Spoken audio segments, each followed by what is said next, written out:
Good evening, good evening, good evening, everyone. Welcome, welcome, welcome. It is the first Tuesday in the month, and you know what that means.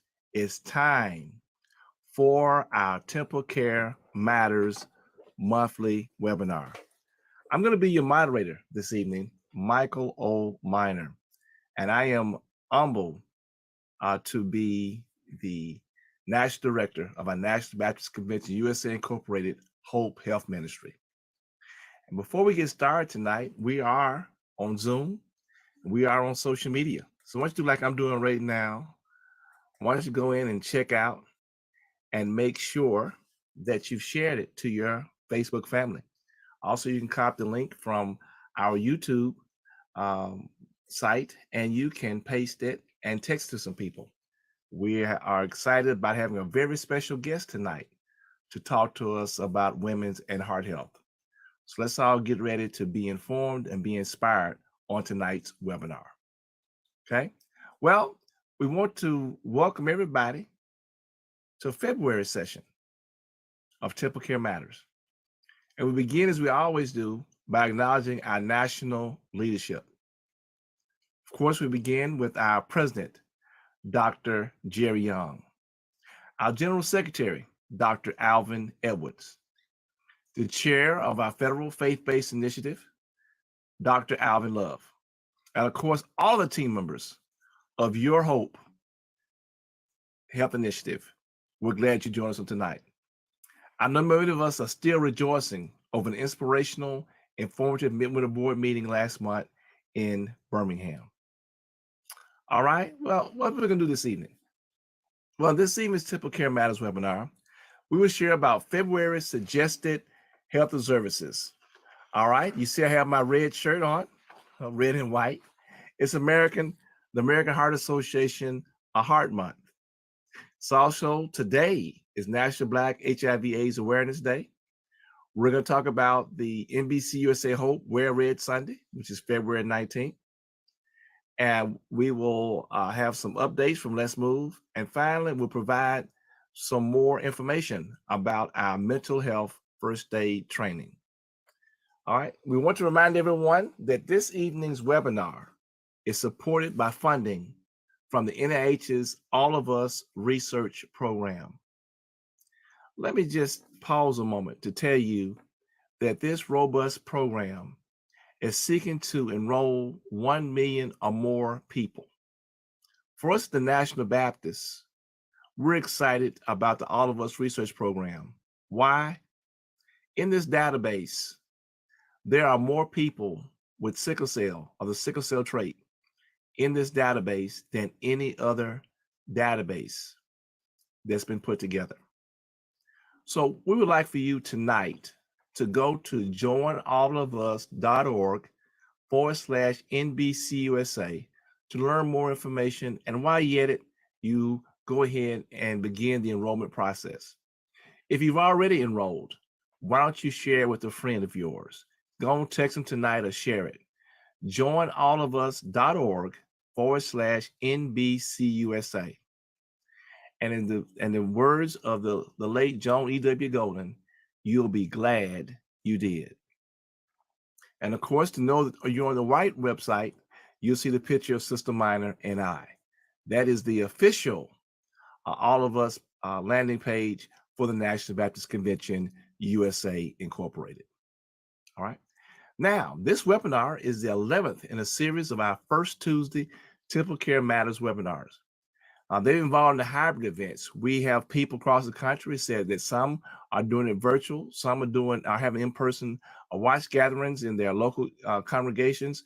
We're just excited about how you have really embraced our Volunteer Research Program. In each one of these sessions, we're going to try to look at a different aspect, a different pillar of our TempleCare matters. All right. Now, I know we're still going to have this coming up, the COVID-19 update. COVID-19 update. Well, President Biden recently announced that the COVID-19 public health emergency will end on May 11th. The COVID-19 public health emergency will end on May 11th.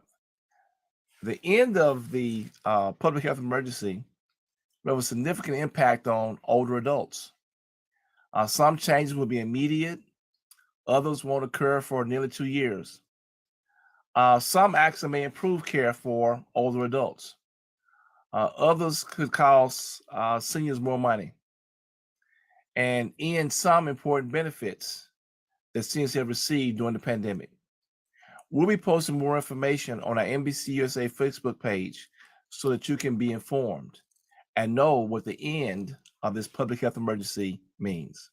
But in the meantime, hopefully all of y'all have gotten your COVID booster, your flu shot, and so that we can make sure that we do everything we can to keep the track going. We've gone from a pandemic, now we're in an endemic, and we're praying soon we'll be in a no-demic. Come on, NBC USA, let's make sure that we stay vaccinated up.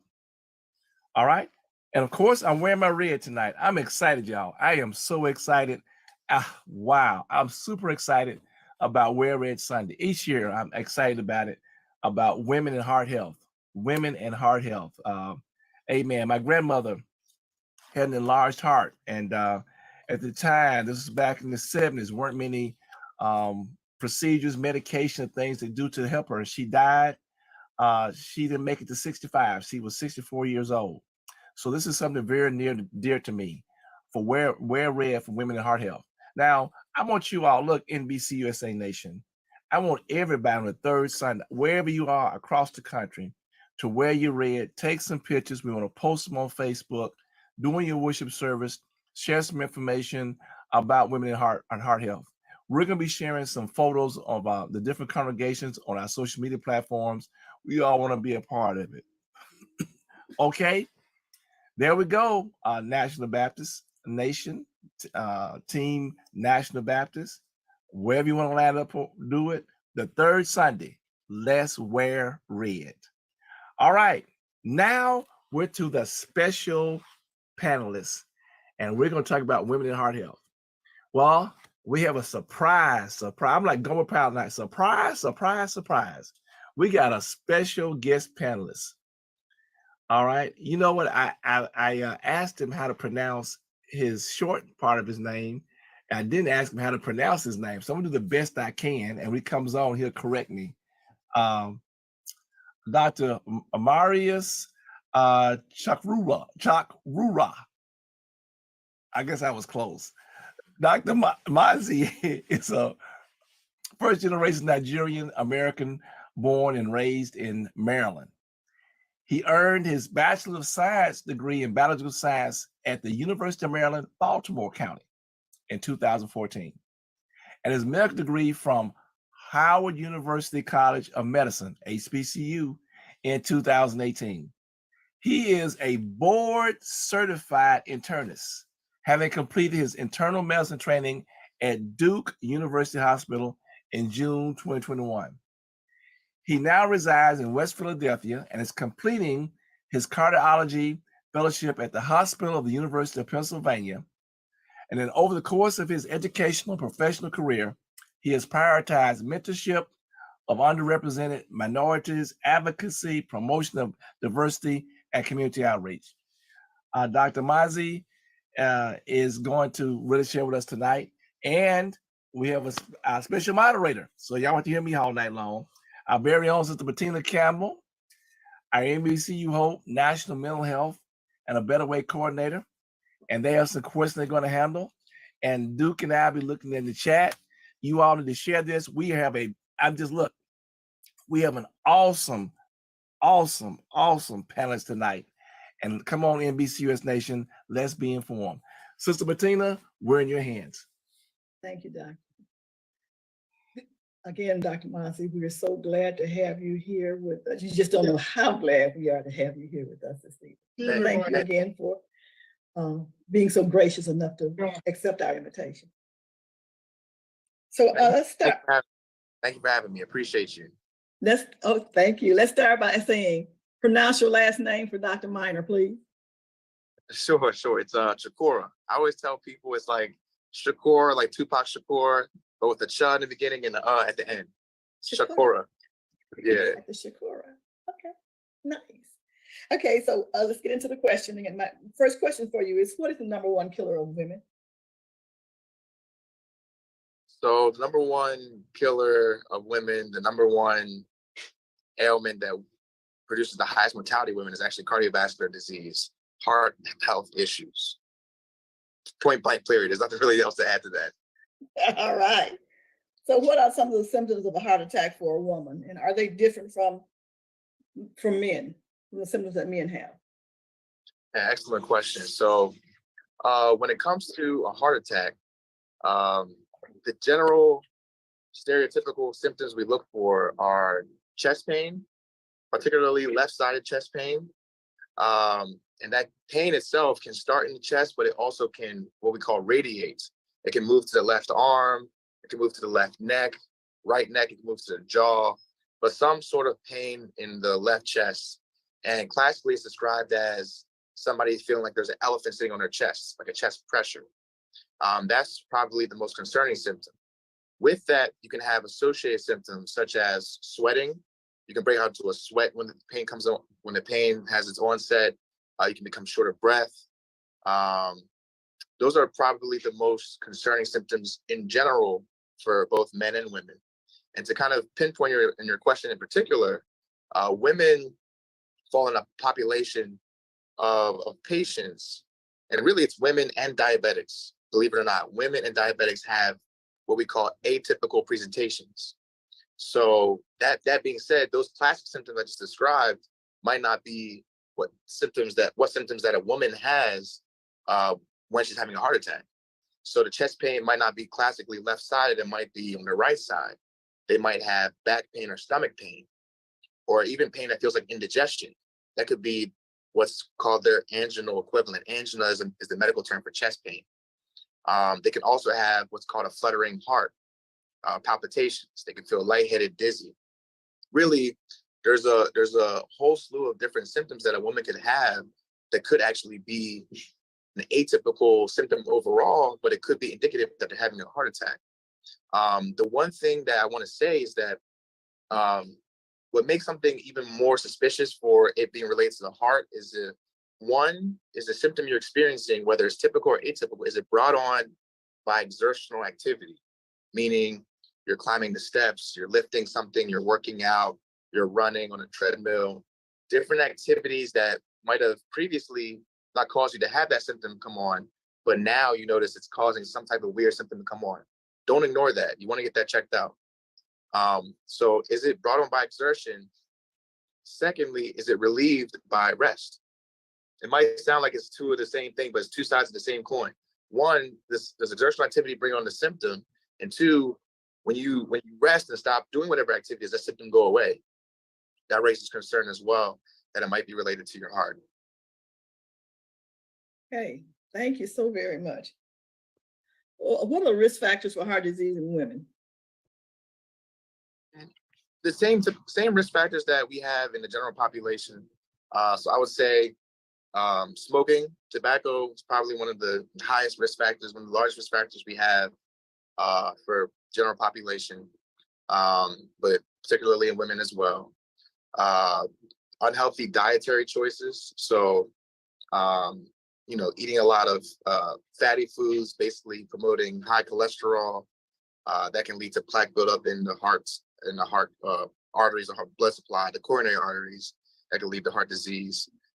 Salty foods, fried foods, using a lot of oil in food in general, but fried foods. Stress, believe it or not, stress is a risk factor. Stress has an implication on cardiovascular health.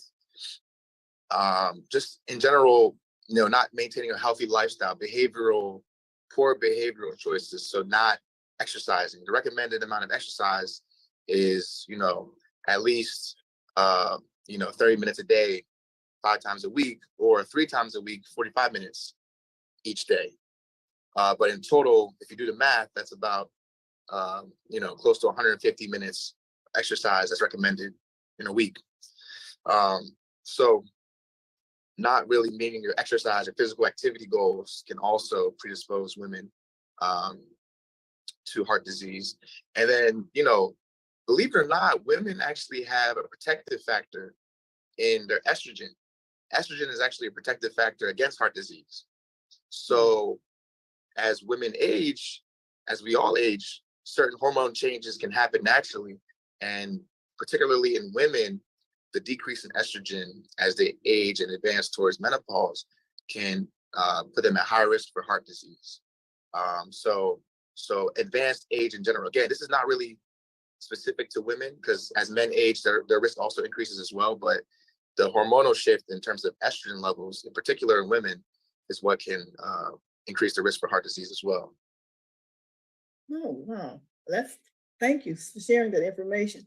So the flip side of that, to reduce our risk, we just need to listen to what you said, put us at risk, and stop eating a lot of fried chicken, and start working out, stop smoking, reduce the amount of drinking that we're doing, and so forth and so on. Am I right? I didn't even touch on alcohol, but alcohol intake is a big one too. You want to make sure you moderate. I always say, nobody's perfect. In this life, we have to be able to enjoy, somewhat, but moderation is the key. Just don't do anything to the far point of extreme where you're starting to have negative impacts on your health. So, and again, I say that with most things. I can never advocate for smoking tobacco or using tobacco products. There's no moderation in that. I always tell patients that's the number one thing you just want to stop. You just want to drop that if possible. So while we're talking about that, what about secondhand smoke? Can it increase our risk of heart attack? Yes, it can. It can. So secondhand smoke, there's been evidence and research that shows that also can predispose to any complication that, firsthand and primary user smoke can lead to. That being COPD, primary lung issues, heart disease, you name it. It may not be as precipitous, as fast as if it was you smoking yourself or ingesting tobacco products, but secondhand smoke can negatively impact your health. So you want to try to, the best you can, remove yourself from those environments and remove your exposure to secondhand smoke as much as possible. Okay. And you talked a lot about as women age, their risk for, but are older women the only ones that are at risk for cardiovascular disease? Not at all. Not at all. And cardiovascular disease is it's an umbrella term, because there's so many different flavors of cardiovascular disease you can have. I'm sure folks in the audience have heard of atrial fibrillation or AFib. Folks have heard of coronary disease or atherosclerosis. Folks have heard of peripheral artery disease, heart failure, you name it. And you talk about, the older population that we just touched on, and how age just inherently increases your risk for all of these things. But younger patients as well can have elevated risk. And some of that will stem from genetics. Believe it or not, one thing we also promote in medicine is you can't outrun your genetics. You can do everything in the world. You can be the perfect patient, adhere to an excellent diet, make excellent behavioral choices, but you may still be at a higher predisposition and risk than another person who's not doing all the right things, and simply of genetics. And genetics falls into the umbrella of us as a Black population in general, because we inherently have a higher risk of a lot of cardiovascular disease simply because of genetic outlook. But I will say that younger women may have that factor at play, genetics, but then also being of childbearing age undergoing pregnancy, having a child, there's something we call peripartum cardiomyopathy. Cardiomyopathy is a blanket term. It's a bucket term, basically. Cardio meaning heart, myo meaning muscle, pathy meaning condition or disease. It's a condition in which the heart muscle becomes abnormal, whether the squeezing function of the heart's decreased, or the filling function of the heart's decreased, or it becomes thicker.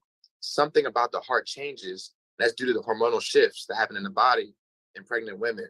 So you could be young, 26. I actually read an echocardiogram today, I think a 26-year-old patient who has peripartum cardiomyopathy because she, had a child, she gave birth.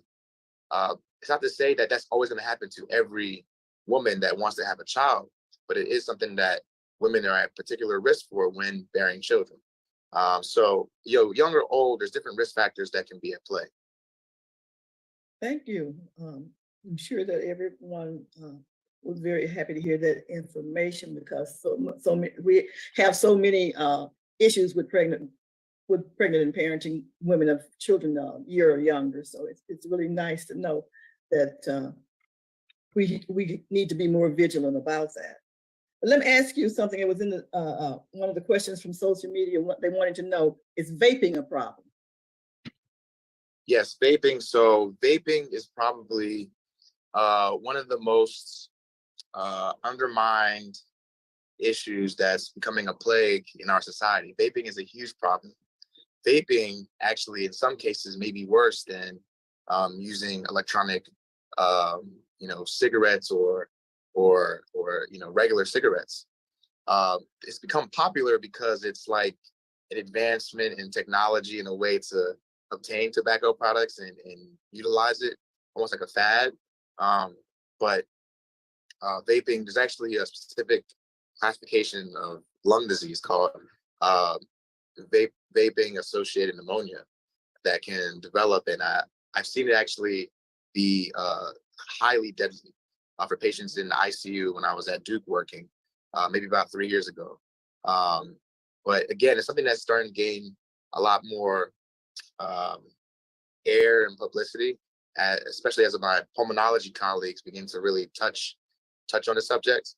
But vaping is in itself not a safe method. There's really no safe method of tobacco ingestion. Tobacco in general is not a good product to utilize because of its chemical effects on the body. But in particular, smoking tobacco can be the worst, no matter what form it is, whether it's using a pipe, cigarette, vape, vaporizer machine.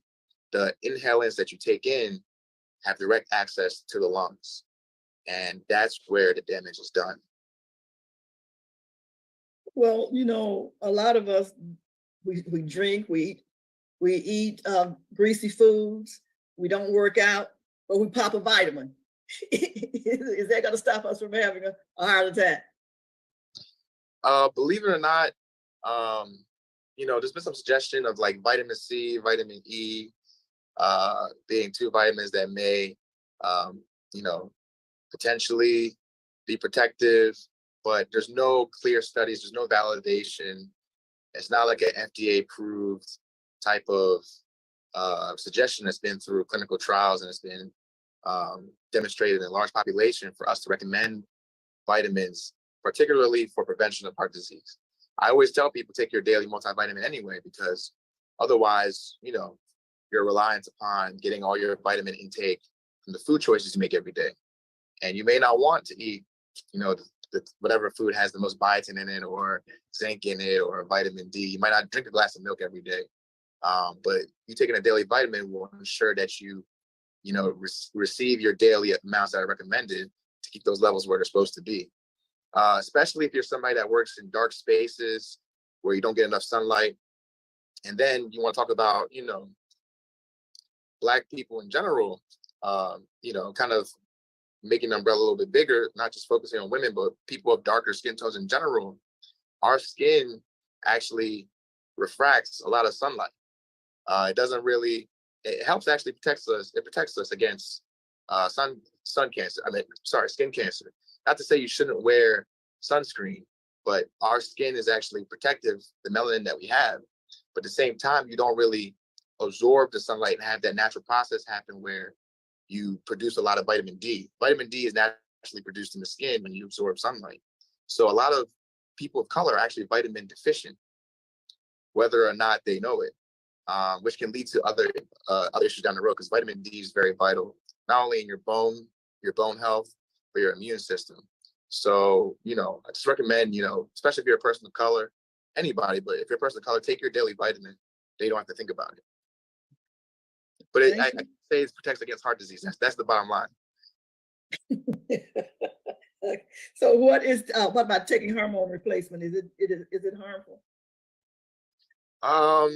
So it depends on the amounts, the reasoning, your body's sensitivity and tolerance to it. It's something called dose dependency on efficacy that hormone replacement therapy can have. By that I mean, you have people who take hormones because they want to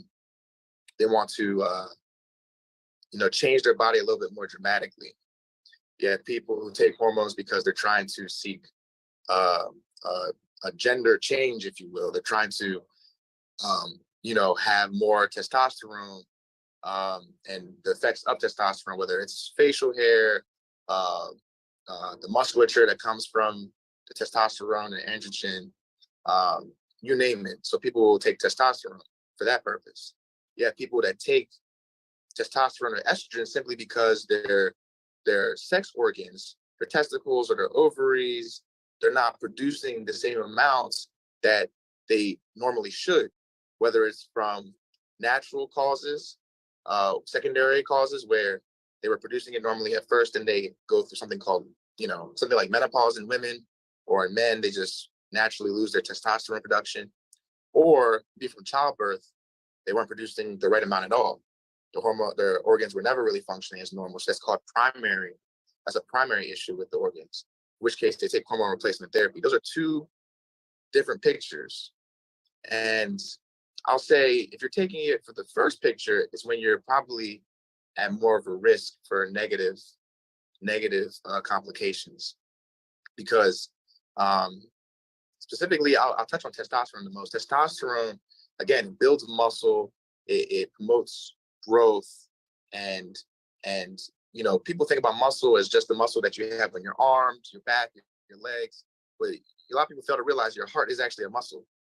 Your heart's a muscle. So when you take testosterone, you're not only building those muscles that you want to look good with in the gym, your heart's getting real thick over time. Mm-hmm. I took care of this is last year in the CCU, the cardiac intensive care unit here at Penn. I took care of I believe he was 24 years old, young guy, but he was trying to be a bodybuilder. So he was taking hormones, testosterone, to try to really, increase his pump, if you will.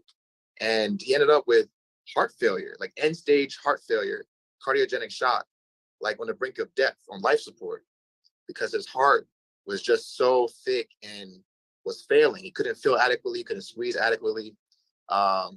So it's something to be mindful of. Now, if you remember, I said earlier in the talk that estrogen was protective for women, right? So when women go through menopause, they have different changes in the body that naturally occur.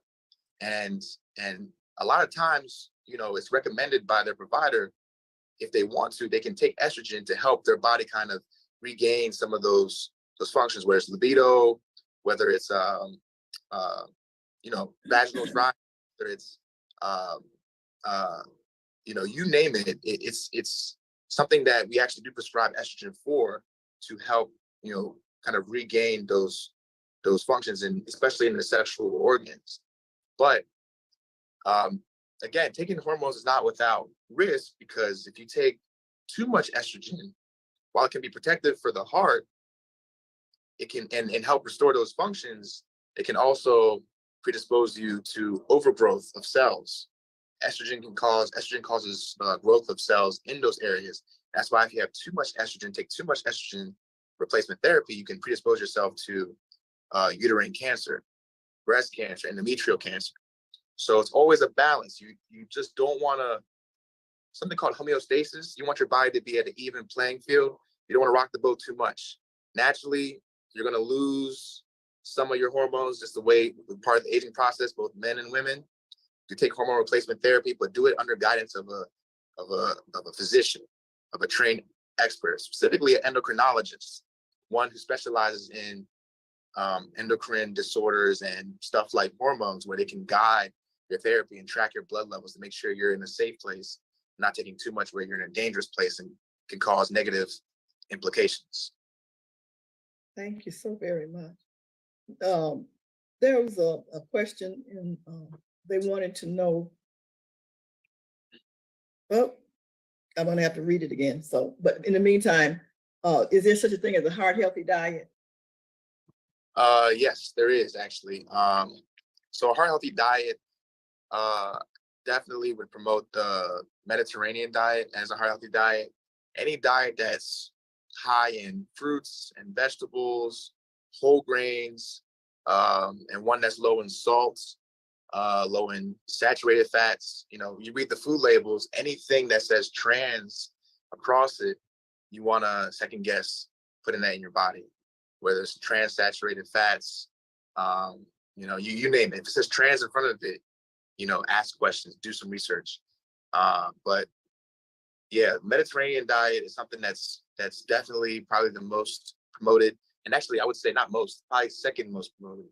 The top number one heart healthy diet is actually a plant-based diet.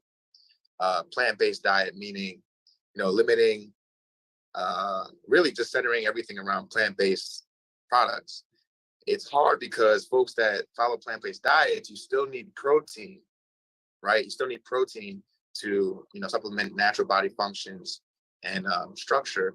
And with that, you have to make sure you take your protein supplements if you're not going to ingest, you know, natural proteins from meats, fishes, you name it, or even nuts. But plant-based diets in general are probably the most heart healthy diets you can have. There's also diets out there specific for different conditions. So something called a DASH diet, which helps basically folks that have high blood pressure or hypertension. It's a way to, you know, moderate the salt intake in your diet. Yeah, there's different diets out there, but I would say probably the two most promoted as the healthiest ones for heart health overall would be the plant-based diet and the Mediterranean diet. Oh, thank you so much. And I see Sister Ellen has joined us. Did you have any comments on that you want to share with us about nutrition, Sister Ellen? Hello, everyone. And so I will echo Dr. Mazi. Dr. Mazi, thank you so much for joining us on such short notice.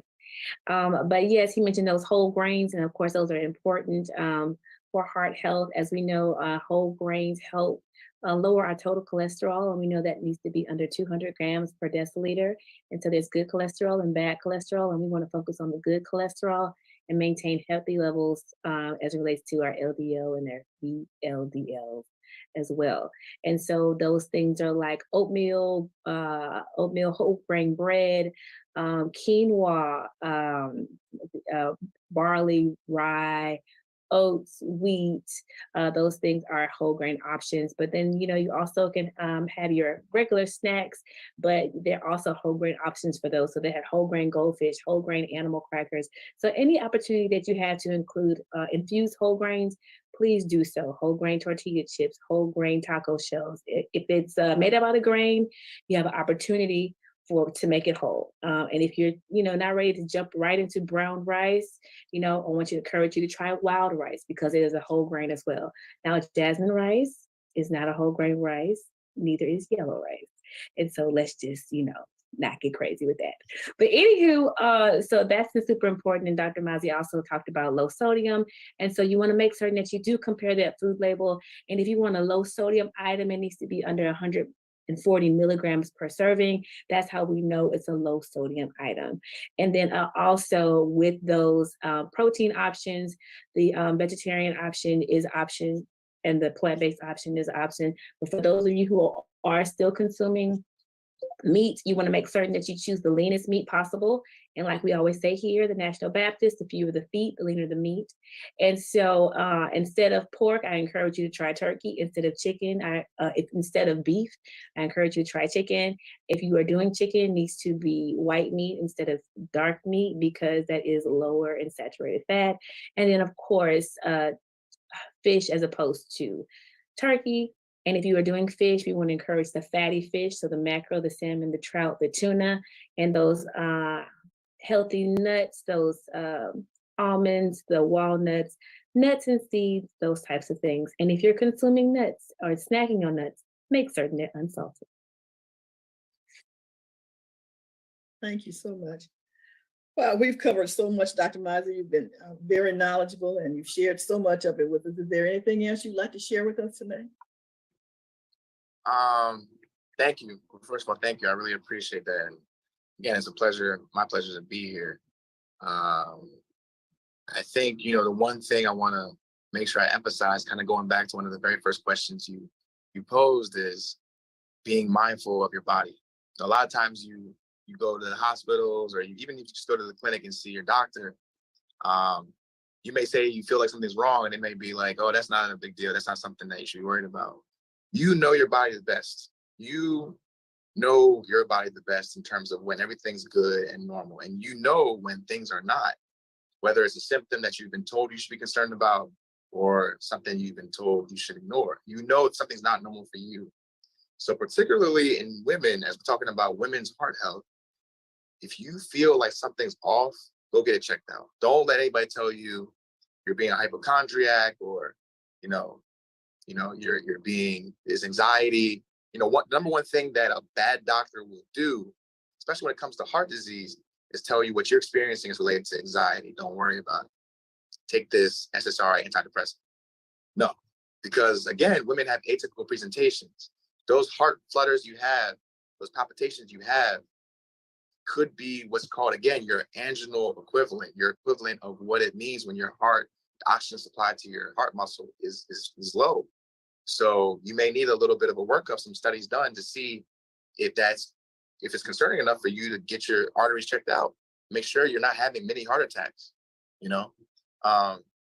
And one thing I wanted to make sure, I want to go back and make sure I ingrained after this talk is the things you need to look out for. Symptoms that come about when you exert yourself with exertional activity, whether it's working out, climbing steps, lifting things, you exert yourself, or actually, I forgot to mention this earlier, but if symptoms are brought about by emotional stress, if you have emotional stress and it brings about chest pain, palpitations, sweating, shortness of breath, you name it, that fits the bucket of, again, angina.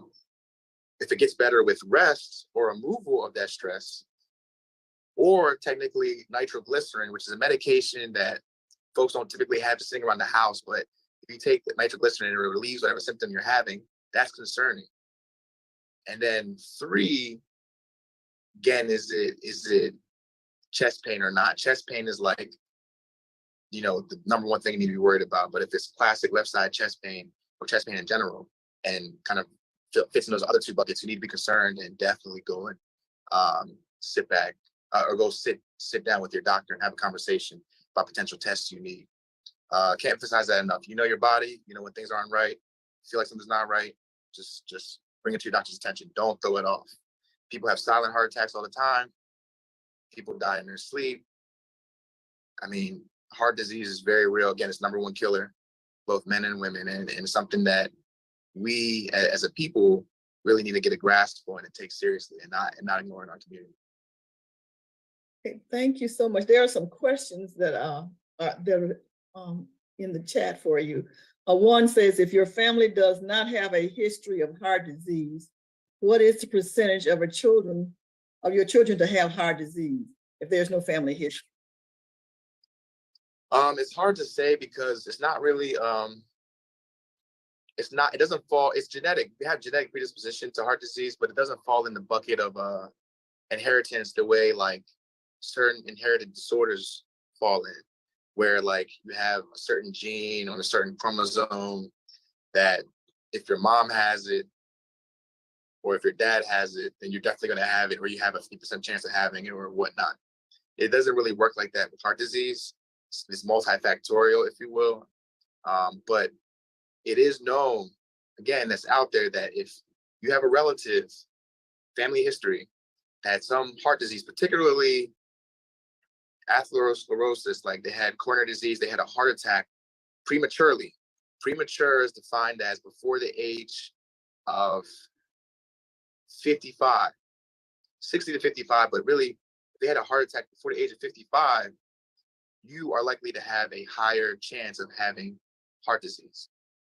Because in that sense, it's because you have more genetic predisposition, something about your genes predispose you to having, whether, atherosclerotic risk factors, whether it's high cholesterol, whether it's just naturally more plaque forming arteries, blockages in those arteries, you name it. That's defined as premature cardiovascular disease in a family member, first degree family member, that is. You have a higher chance of having heart disease yourself in general. Now, I say premature because once we get past the age of 60, 65, 70, life is life. You know what I'm saying? People's bodies over time, that's where your dietary choices, your lifestyle choices over time catch up with people. So if your father, your brother, your sister had a heart attack at 70, 75, 80, that doesn't mean you have necessarily genetic predisposition. You have a higher chance of having it at a younger age, or just in general. But premature heart disease in the first degree relative, first degree family member, is where you want to have concern about having a higher percentage. I can't put a number on it. There's no specific percentage, but you have a higher risk. Okay, thank you. And there's another question that says, how reliable is the home heart monitor devices that are advertised as methods of monitoring your heart condition? And this will be our last question. If Dr. Shakura has more time, we'll get some more afterwards, but we're going to move on after this question.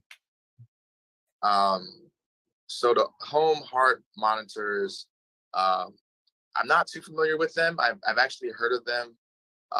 In some patients, we particularly don't use them at our practice institution here. At the VA, though, I work at the VA hospital here as well in Philadelphia, and we do use them. They're pretty accurate for the most part. A lot of them are operator dependent, obviously. It's a device, so a lot of it's dependent upon how you're taking your vitals, when you're taking the vitals, the condition you're in when you're taking them. Like if you just ran up a flight of steps and your blood pressure is 200/80, that's different than you sitting down at rest and a blood pressure 280 and your heart rate being, high. Different steps can be taken in different scenarios based off the context. So it depends on the guidance that you're given and the instruction you're given on how to use the home heart monitors. But for sure, the rhythms, the rhythm monitor, especially if you have a heart rhythm condition or an arrhythmia, again, going back to like AFib, atrial flutter, atrial tachycardia, some type of arrhythmia, or even bradycardia. Some folks, rather than having a pacemaker implanted because they need a device that's internal, our home monitor can help serve as a conduit between the patient themselves and their provider, so they can get real-time information about what their vitals look like. So, all in all, it's a good tool. It can be accurate, but it just depends on how you use it and making sure that you use it appropriately. Thank you so very much. We appreciate you taking up so much time with us and answering our questions. It's been some very good information, and I'm sure that we're going to take it to heart and use it. Take it to heart. No pun intended. That was good. Take it to heart and use it. Dr. Minor, back to you. And Dr. Shakura, if you just by chance have a few more minutes at the end, we know you got to get up early and going, but if you're able to hang around, we got a bunch more questions that people have asked, but if not, we do understand. But we appreciate you wholeheartedly, and we wish you all the best. And we're gonna ask the Lord to bless you real good, so you can win some of these awards and stuff, and we can read about some of the great things you do. And when we see you on TV and all these kind of things, we say we knew you win. Is that all right? That's perfectly fine. I appreciate that. Thank you so much. All right. All right, thank you again, Sister Bettina. All right, y'all. Look, we want to thank you all, and we want to remind everyone again about our collaboration with the All of Us Research Program. One of the things they're looking at is things like this, that we look at how, what are the things that make us healthy? What are the things that make us not so healthy, those traits? So again, it's another reason why you should take time out now. You should go and find out more information about the All of Us Research Program. We need more people of color involved. It's amazing that a lot of the drugs and procedures, things that are done, are based upon white males. Amen.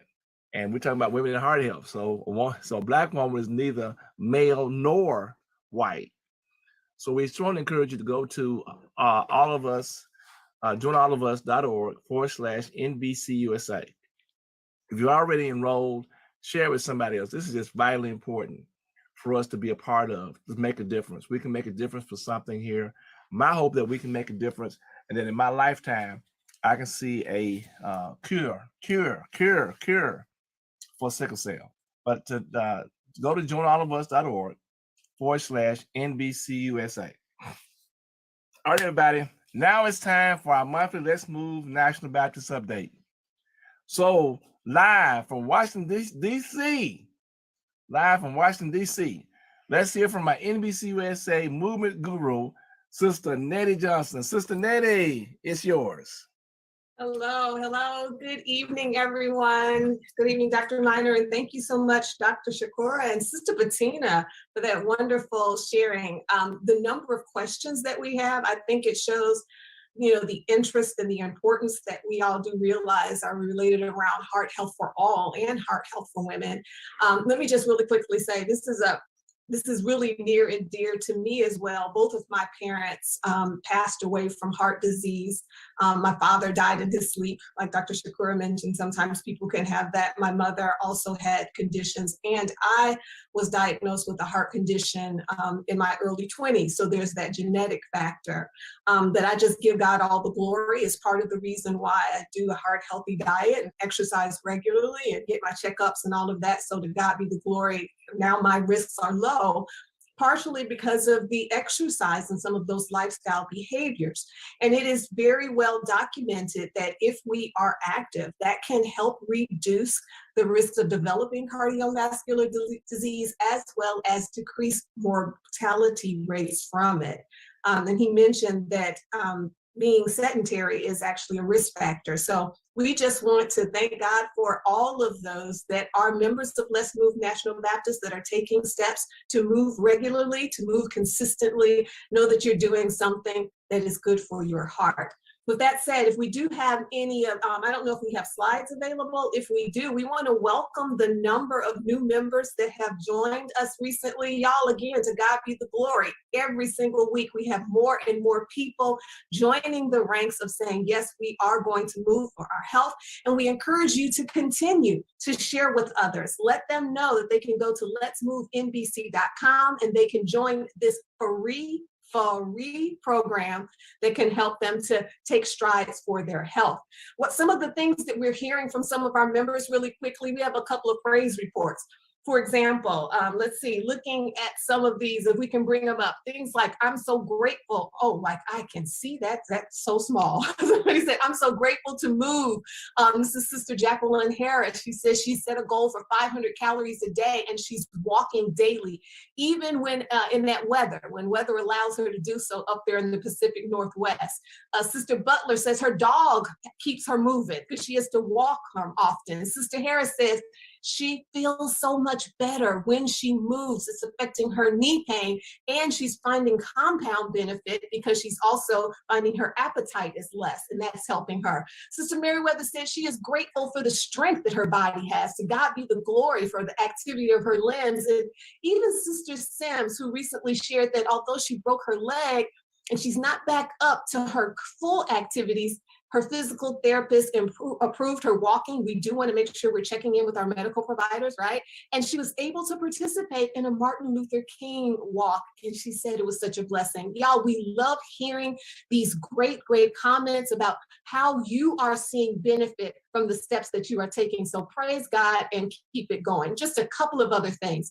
We want to encourage you all to continue to build into your wellness workbook. Remember, this is new for 2023, and you are actually, by taking the information that we send out in our multiple emails that come out per month, you're adding in and you are creating your personalized path to physical fitness. The things that we're adding in this month so far is we want you to make sure that you're doing your monthly tracking. There is a copy of that in the workbook, and that is coming out from the emails for you to put in there. Y'all, the information that you are recording about what you're doing, about your movement, is golden. Feedback, data is a driver, and that feedback can help you to determine what's working, what's not working, and more importantly, it can help us to track progress. Because again, we're not looking for perfection, we're looking for progress, and we're creating a track record of God's blessings as we do more. So remember to track for yourself. And remember to turn that in, because it gets you in the drawing, and we're going to give away two $100 gift cards in just a second.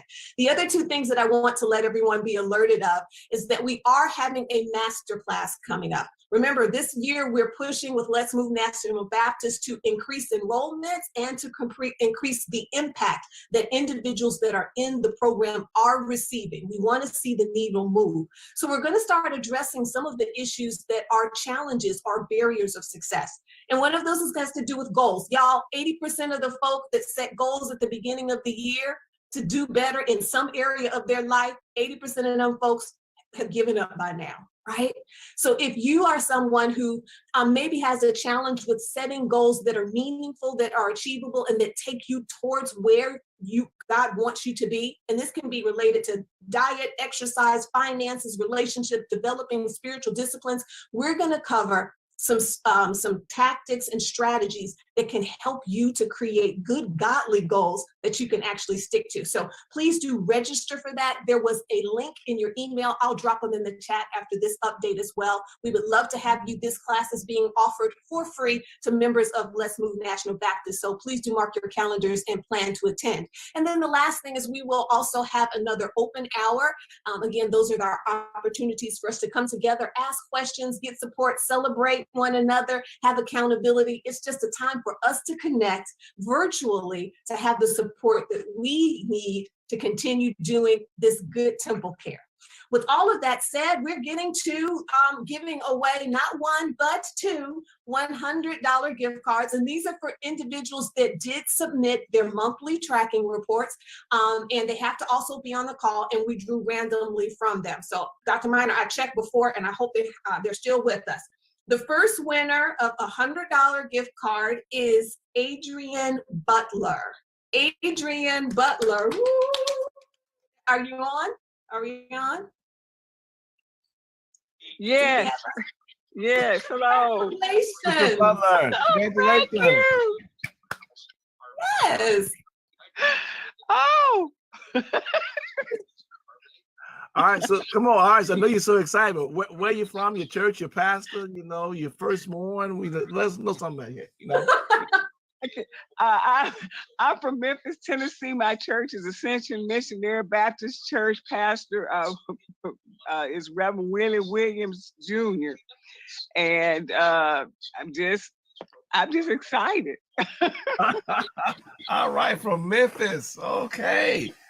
All We are so excited for you. Congratulations, and keep up that great temple care.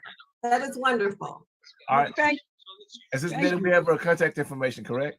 Yes, I do have your contact information. Look for an email from me tonight so that we can get that. And Sister Butler, we'll get on top of it and get that taken care of for you. Congratulations. All right.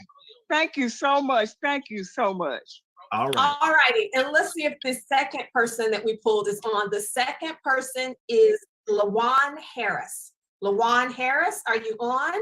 Let me see. We're on. I said Jacqueline Harris. Yeah, LaJuan. The last name isn't showing up on here, but the last name is. LaJuan, can you unmute?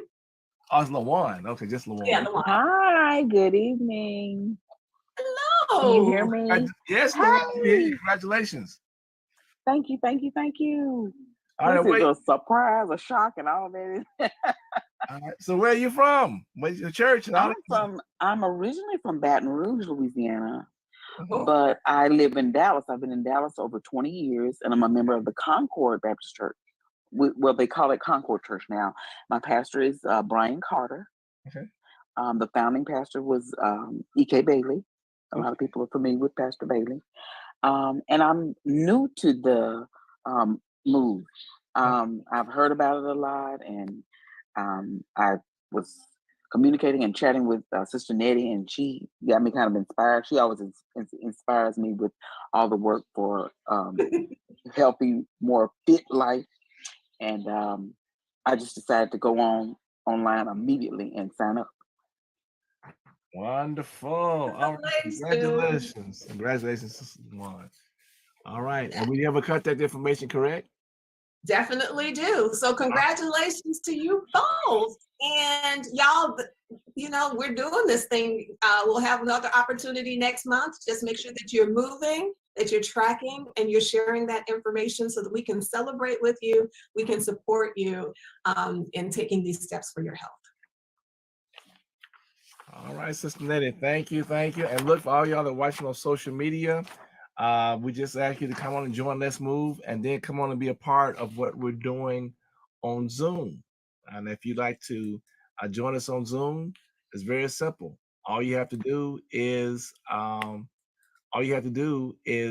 email us, info@hopenbc.com, info@hopenbc.com, and we will get you lined up. She put in the chat, let's move nbc.com. And since I'm also holding down our social media, I'm going to put that in here, www.letsmovenbc.com. And the wonderful thing about this is that once I put in this one chat, it goes in about 7 different places. So thank God for technology. Again, thanks, Ned. Enjoy your trip there in DC and represent your National Committee USA Incorporated. Thank you. All right, now it is National Black HIV/AIDS Day in America, and we'll hear some updates from that and from on mental health from Sister Bettina. She's coming back to line us up, and folks, so Sister Bettina comes back through. We're gonna wow, Dr. Shakura is still on, so we'll be able to answer some more questions, some other things here, and we're going to Sister Bettina. You're up again. Hello again, everybody. As the pastor said, today is the National Black HIV/AIDS Awareness Day, and we celebrate the progress we have in HIV prevention. We want to reduce HIV stigma, and we want to encourage everybody to get the HIV test, know their status, and if needed, get treatment. This year's theme is "We are in this together," and it emphasizes the role that we all have in ending HIV, which leads me to talking about the role of the faith community in HIV prevention. For over 30 years, this has been my ministry, and I've been working to tear down the stigma of talking about sex and sexuality in the church, because it prevents those of us of faith from getting more actively involved in HIV prevention. Unfortunately, it's been all too easy for us to pretend that we don't see the results of sexual activity in our young people, our young unwed mothers as they walk down our aisles holding their babies in their arms or holding their hand. Or, for example, Brother Jones as he flits from woman to woman in the choir stand or on the usher board, or Sister Brown as she dates 4 men just to pay the rent and to put food on her table. So today I'm saying to you that we must acknowledge that from the choir stand to the back door, that sexual behavior is in our churches. And we must stop being a part of the problem and become a part of the solution. Dr. Terry Nika Williams Powell has identified 5 ways that some Black churches are fighting to stop the spread of HIV. And as I go through those 5, I hope that you'll be able to identify some that you may be able to do, even if it's just one that you would be able to do in your church to begin to help stop the spread of HIV. One of them is hosting HIV screening events. And the CDC recommends that teens and adults, and even our grandparents, should be tested at least once a year. Almost 1 in 7 HIV positive people don't even know that they're HIV positive. And this causes a problem because it allows them to be able to pass the virus on to someone else. So Black churches that host HIV screenings help to ensure that people know what their status is, which is critical. Number 2 is we want to begin to frame HIV prevention as a social justice issue. In 2013, the Black Church and HIV, the Social Justice Imperative, was released by the NAACP. This imperative recruited faith leaders to be agents of change and to take action to stop social injustices that have led to the unequal impact that HIV has in the Black community. This manual is now available to help to educate and support Black clergy and other Black leaders who want to address HIV. Third is that we want to educate faith leaders and their congregations. A lot of Black churches have formed partnerships with HIV or other nonprofit agencies who provide HIV prevention and treatment services.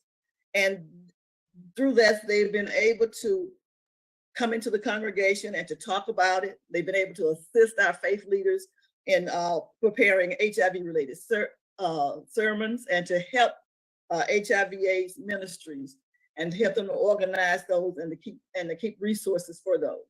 So that's another thing that you can do. Then you can partner with researchers. Black churches have partnered with researchers to assess church capacity and to implement faith-based HIV programs.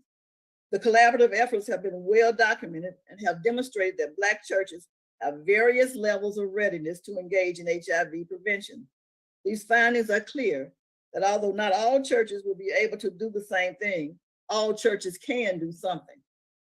5, it says, serving as a support network for high-risk groups. And many of our people who have substance abuse issues, or as well as the members of our LGBTQI community are at high risk, but they're afraid to come to our churches because they don't want to be ostracized, although they understand and believe in the power and that faith and the support of the church can do for them. But they want to be in a church that's accepting and that's loving. So again, learning about all you can about HIV and being able to provide that support is critical. And finally, from yours truly, I want you to please understand and to accept that we are all ultimately responsible for our own sexual well-being. And it is up to us to get tested, and not only to get tested, but to go back and get the results and to know our status. If you want to have more detailed information about HIV, please feel free to contact us. You will find the contact information on our website, and we'll be happy to answer your questions or to connect you to a credible local resource. And then Dr. Miner mentioned that I would give you an update about our mental health first aid classes. Our mental health first aid instructor, Sister Anita Billsworthy, is completing her training this week. And we have talked and we are planning to try to have training set up at no later than the first week in March so that we can move forward with that. And Sister Nettie said that word free. You find that these sessions are free, and it's something that we at National Baptist Hope try to do as often as possible, is to provide you with free resources that will help you to have a healthier lifestyle. Back to you, Pastor. All right. We're moving up with speed and accuracy. Okay, there we go. All right. We ain't got big time yet. Duke and our producers and our directors, we're trying to make it do as much as we can. I'm getting my exercise in doing this. All right. And look, I just want to say again, for National Black HIV/AIDS Day, Sunday was National Black HIV/AIDS Sunday. I know that for many of us, we in the Black church have issues with that. But always remember that Jesus was loving. He loved everybody. We may have issues with people's lifestyle, things they do, but we need to love people. And this HIV/AIDS is a problem in our Black community.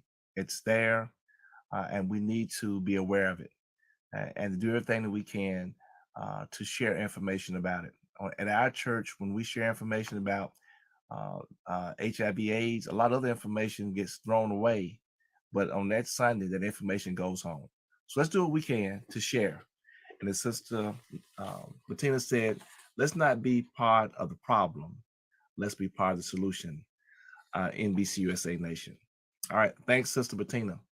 All right, coming up, March, the first Sunday in March is NBCUSA H.O.P.E, American Kidney Fund Kidney Sunday. And I hope that you'll share some information about kidney health. And if you'd like to have some information about kidney health or any of our other health services, just email us at info@hopenbc.com. info@hopenbc.com. You can go out to our website. We're working on the website to provide more information. We had to change servers and everything, but just bear with us. And we're going to over the next year have it interactive, so we have our links back up and provide you even more information. Woo! We've covered a lot this evening, y'all. I say every week, don't I? But the best part is coming now. We want to hear from each one of you, and it's our question and answer session. We're going to take a few questions for the people that were on social media to get their questions answered. And thank you. We have a real strong social media presence tonight. Thank you all for coming and being a part of it. So we're going to answer those questions first, and at some point we're going to have to cut off, and we'll wrap up with our wind down on Zoom. Let's not forget our February updates. Amen. For our Rare Red Sunday, the third Sunday in June, third Sunday in January is right behind me. And let's make sure we can remember this American Heart Association Heart Month. And today is National Black HIV/AIDS Day. Let's do that. All right. And of course, you can always download the list of our annual health services from our website. You find additional information when you go to hopenbc.com. And we also have connections to our social media. Every day we have our inspirational verse of the day. We put posts about our the health services. We've been sharing daily about people from all across the country, our pictures about what we're doing to All of Us research program and other good information. So if you haven't liked our H.O.P.E National Baptist Convention USA Incorporated H.O.P.E Facebook page, do so today. Now, next month, which will be the first Tuesday, March 7th, we're going to talk about the National Cholesterol Cancer Awareness Month, National Nutrition Month. I know Sister Ellen is already on cloud 9. That's just her. That's her. Her lane. And we're gonna do Taste Test Sunday overview, third Sunday March, where we're gonna talk about some exciting things that you can prepare that taste good and are good for you. All right. And don't forget, you can also join us on social media with our Twitter feed, @Hope_NBCUSA, our YouTube channel, NBCUSA H.O.P.E, and we're also on Instagram. And so just come in and join up with us. And if you'd like to enroll in our health ministry training, email info@hopenbc.com, info@hopenbc.com, or call 901-603-0762, 901-603-0762. We appreciate your feedback again. Make sure to take a moment to figure out the survey. The reason why we come with some of the speakers and things we do has been because of the feedback that you've given us. As my late godfather always reminded me, and I remind you all, the biggest room there is the room for improvement. And we can all stand to improve. Okay? All right. I think we're going to go in and get a few questions out the way. All right. Let's see. Dr. Shakura, you ready for a few more questions, Dr. Shakura? And Sister Ellen, I think there may be a question for you.